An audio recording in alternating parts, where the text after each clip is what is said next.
Brian Taylor is a legend of the game. There's no denying that. The man went from kicking over 100 goals in a season to becoming one of the most recognisable voices in Australian football. His energy is infectious, his passion is real, and for years millions of fans have tuned in specifically to hear BT call the big moments. But here's the thing about being that loud, that bold, and that willing to push boundaries.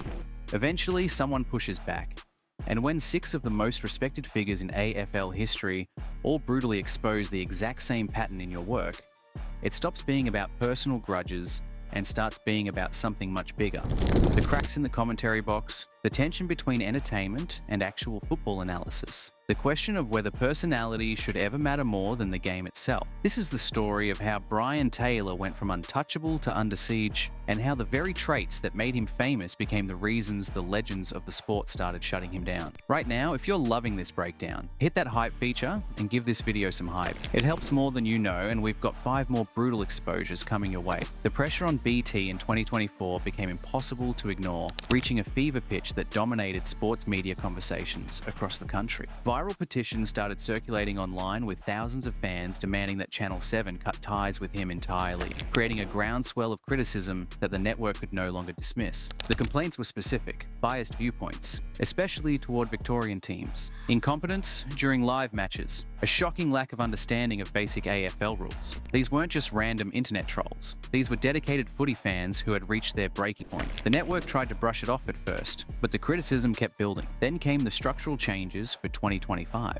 After holding the prestigious Friday night football slot since 2017, BT was quietly moved to Thursday nights. The official spin was that it represented a major increase of matches in the Thursday time slot, but the timing told a different story. His biggest ally at 7, sports boss Lewis Martin, had just departed. Without that institutional protection, BT suddenly looked vulnerable. Internal sources described him as nervous. The gaffes didn't help. In 2023, during a Brisbane versus Collingwood match, he kept insisting the Magpies were still a chance despite being down by 38 points. It sparked an ugly public war between journalists. Then in 2024 came the live ladder blunder, where he falsely claimed Carlton had fallen out of the top 8 after a loss. Social media savaged him. The pattern was clear. The man who built his career on bombast and confidence was now making mistakes that even casual viewers could spot. And the legends who had been biting their tongues for years were done staying quiet. To understand why the backlash hit so hard, you need to understand what BT represents. He's not just a commentator, he's a brand. Roaming Brian Bristle, the guy who turned post-match player interviews into viral comedy gold, the guy who yells boy oh boy wowie when someone kicks a goal. His entire style is built on access,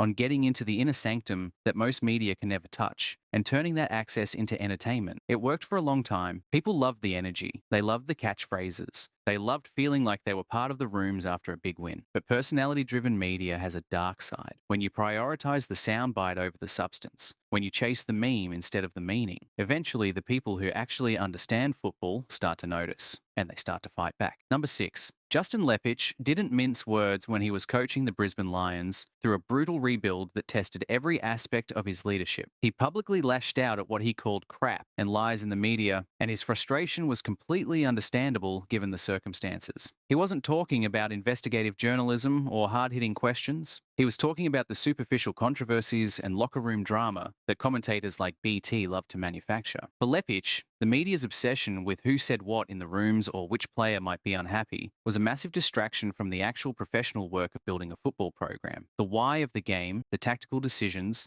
the development timelines, all of that got buried under personality-led noise. BT's style of commentary, where he'd rather talk about pigeons on the field or what jumper number someone was wearing instead of analysing the contest, became the perfect example of what Leppich hated. It dragged other commentators down too. Experts would try to offer real insight, only to get pulled into banal discussions, because the lead caller wanted banter instead of blow-by-blow analysis. Leppich's critique wasn't personal, it was institutional. He was calling out an entire broadcasting model that treated football like a reality show instead of a professional sport. And BT, whether he realised it or not, was the face of that model. Number 5. The moment Jimmy Bartle clapped back at Brian Taylor during a Richmond versus Sydney match in 2020 became an instant classic for everyone who was tired of the commentary crisis plaguing Australian football broadcasts. The game itself was dour and low scoring, a genuine defensive slugfest that showcased modern football at its most tactical. Exactly the kind of match that requires smart tactical breakdown to help viewers understand why neither team could break through. Instead, BT spent 5 full minutes rambling about how Sydney had lost players wearing jumper numbers 1, 2, and 3 in the same year. A completely irrelevant tangent. Not injuries, not form, just the fact that the numbers were sequential. It was trivia for the sake of filling airtime. Finally, he turned to Bartel, a Brownlow medalist and 3-time premiership player, and asked for a really good reason why the game was so poor. Bartel gave him one. The Swans were taking uncontested marks, 25-8, to avoid Richmond's defensive web. That's real analysis. That's the kind of insight that helps people understand modern football. BT's response was to basically dismiss it and keep talking about jumpers. So Bartel hit him with the line that summed up years of frustration. Are you happy with that, or do you want to go back to jumpers? It was brutal, it was public, and it exposed the gap between someone who actually knows football and someone who just wants to entertain. The exchange went viral because it confirmed what so many fans already felt, that the reliance on former players who don't have professional broadcasting skills has created a product that's straight up unprofessional. That lead commentators like BT have lost the ability to paint a picture or tell a story. That the heavy-handed banter barely fit for a group chat has replaced real storytelling. Bartel didn't just burn BT in that moment. He spoke for an entire generation of viewers demanding better. Number 4. The Harry Taylor incident in July 2014 remains the darkest stain on Brian Taylor's broadcasting career. A moment that threatened to end everything he had built in the media. It wasn't a tactical disagreement or a personality clash, or even a heated moment of competition. It was a direct violation of social ethics and professional standards that nearly ended his time on air permanently. During a pre-game segment, footage played of Geelong legend Harry Taylor being chaired off the field for his 150th game. The player gave a playful royal wave to the crowd. A nice moment. BT's reaction was to call it crap and then use a homophobic slur, calling the player a big poofter on live television. The fallout was immediate and severe. The AFL was in the middle of a league-wide push to stamp out homophobia at all levels of the game. For a lead commentator on a national broadcast to casually drop that kind of language, even as so-called banter, was a disaster. Radio station 3AW stood him down from a high-profile Sunday match. Channel 7 censured him and mandated education and counselling. The AFL's Patrick Keane publicly stated the comments were completely inappropriate. BT's apology focused on regretting his choice of words, which campaigners like Jason Ball criticised as missing the point. It wasn't about whether Harry Taylor personally took offence. It was about the impact that language has on young people, on anyone in the LGBTQ community trying to feel safe in football spaces. The truly damning detail came later. It was revealed that BT had made similar remarks about a colleague, Seb Costello,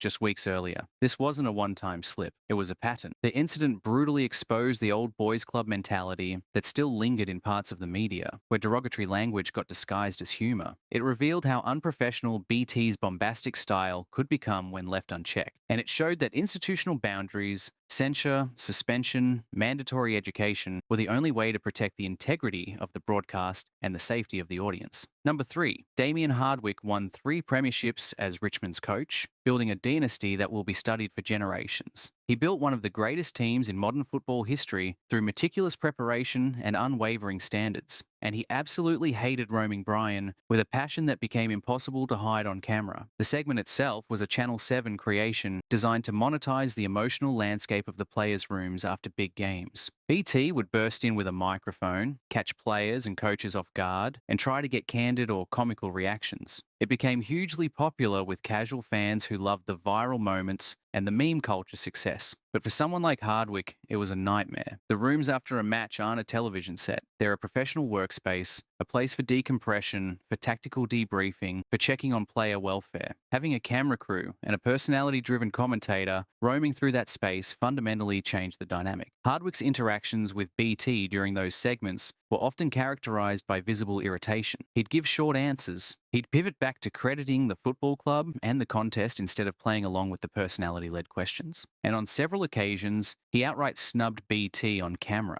Those moments weren't just awkward. They forced a public conversation about the ethics of access. Critics argued that the segment had become forced, that BT's ego had been inflated beyond repair, and that the meme success didn't justify the intrusion into what should be private moments for the team. Even when Hardwick did provide interviews, the tension was obvious. He wasn't there to entertain, he was there to do his job. The conflict represented a broader institutional pushback. where coaching departments started trying to reclaim the dignity and privacy of the locker room from a media model that prioritized viral clips over respect for the participants. BT's style, his whole approach to getting inside the inner sanctum, crashed directly into the reality that not everyone wanted him there, and Hardwick made sure everyone knew it. Number 2, Luke Hodge is a 4-time premiership player and a 2-time Norm Smith medalist who earned every accolade through sheer excellence and leadership on the biggest stages. When he entered the media world after retiring from one of the most decorated careers in AFL history, he brought a reputation for tactical brilliance, uncompromising honesty, and zero tolerance for nonsense or manufactured drama. So when BT tried to trap him on live television in 2020, it did not go well. The setup was classic BT. During a post-match segment, he attempted to manufacture controversy by twisting Hodge's analysis. Port Adelaide was playing well, but Hodge hadn't explicitly listed them among his top-tier premiership contenders in that exact moment. BT jumped on the silence and suggested that because Hodge hadn't mentioned Port right then, he must not like the team. It was a reductionist trap designed to create a soundbite and steer the narrative toward drama instead of actual football discussion. Hodge shut it down immediately. BT, stop putting words in my mouth. Then came the command that went viral. Be quiet, not as a joke, not as banter, as a direct order so that Hodge could finish explaining the nuanced reality of style of football and the importance of peaking in the final 4 games of the year. Hodge even pointed out that he'd already told other colleagues, specifically Tom Brown, to be quiet earlier so he could complete his thought without interruption. The exchange brutally exposed the disconnect between BT's soundbite-driven approach and what modern audiences actually want. People don't just want hype and catchphrases anymore. They want sustained evidence-based analysis. They want to understand why a team wins or loses, not just hear someone yell about it. Hodge's insistence on discussing the mechanics of the game instead of falling into BT's traps highlighted a growing frustration within the industry. The experts, the people who actually played at the highest level and understand tactics, were tired of being dragged into shallow banter. They wanted to educate, BT wanted to entertain. And in that moment, on live TV, Hodge made it clear which approach mattered more. Number 1, the Lee Matthews conflict is the original sin of Brian Taylor's media career, the foundational crack that every other controversy can be traced back to. It goes back to 1990, and the wounds have never fully healed despite decades passing. To understand it properly, you need to picture Collingwood Football Club in the late 80s. Caught between tradition and evolution. Taylor was the dominant full forward, a Coleman medalist, a 5-time leading goal kicker, player who thrived on physical presence and the theatre of the goal square with remarkable consistency. He'd kicked 371 goals for the club over his remarkable career there. He was a legend. But football was changing. Matthews arrived as coach with a vision for greater mobility and defensive pressure. The game was moving away from stationary power forwards toward versatile athletes who could run both ways. Taylor's lack of pace, combined with repeated knee injuries and the wear and tear on his legs, meant defenders could run off him and exploit his limited lateral movement. By 1989 and 1990, the tactical clash was unavoidable. Taylor could still score when he got the ball, but Matthews needed more than that. The breaking point came during the final training session before the 1990 grand final. Collingwood was chasing its first premiership in 32 years. Matthews ordered 10 players who weren't in a selection contention to leave the track early. Taylor was one of them. For a player of his stature, for someone who had given everything to the club, being publicly dismissed like that felt like a profound lack of respect. Taylor's response was to keep a detailed diary of the entire 1990 season and publish it as a book called Black and White, The Taylor Diaries. The book came out right after the grand final and included candid, often critical observations about the club's operations during a premiership year. Matthews and many of Taylor's teammates viewed it as a betrayal of the inner sanctum. It broke the unspoken code of the football fraternity. You don't air internal grievances for profit. You don't turn the rooms into content. But that's exactly what Taylor did, and it established the pattern that would define his entire media career, a willingness to prioritize personal narrative and provocative content over the traditional boundaries of respect and privacy. The relationship between Taylor and Matthews never recovered. Decades later, the chill is still there. It's the foundational conflict that explains everything else. BT built his brand on breaking into spaces he wasn't supposed to be and saying things he wasn't supposed to say. That approach made him famous. It also made him enemies among the people who value the sanctity of the game above all else. So here we are, 6 legends, 6 brutal exposures, all pointing to the same core issue that has defined this entire controversy. Brian Taylor's personality, first broadcasting style, worked brilliantly in an era when entertainment value was enough. But the game evolved, the audience evolved, the demand for professionalism, for tactical insight, for respect toward the inner sanctum, all of that caught up with him. The petitions in 2024, the move away from Friday nights in 2025, the public criticism from Matthews, Hodge, Hardwick, Harry Taylor, Bartle and Lepich, it's all part of the same reckoning. Does that mean BT is finished? Not necessarily. He's still got fans who love the energy and the passion. He's still won awards and been voted popular by large sections of the audience. But the conversation around him has fundamentally shifted. The legends exposed the cracks because they had to, because the standards of the sport and the quality of the broadcast were at stake. And maybe in the end, that's a good thing for footy fans, because the pushback is forcing better analysis, more real insight, more respect for the game and the people who dedicate their lives to it. That's the legacy this moment is building. Not the catchphrases, not the viral clips, but the realization that football deserves better than banter. It deserves storytelling. It deserves truth. If you made it this far, hit that like button, drop a comment with your take on BT, and subscribe for more deep dives into the stories that shape Australian football.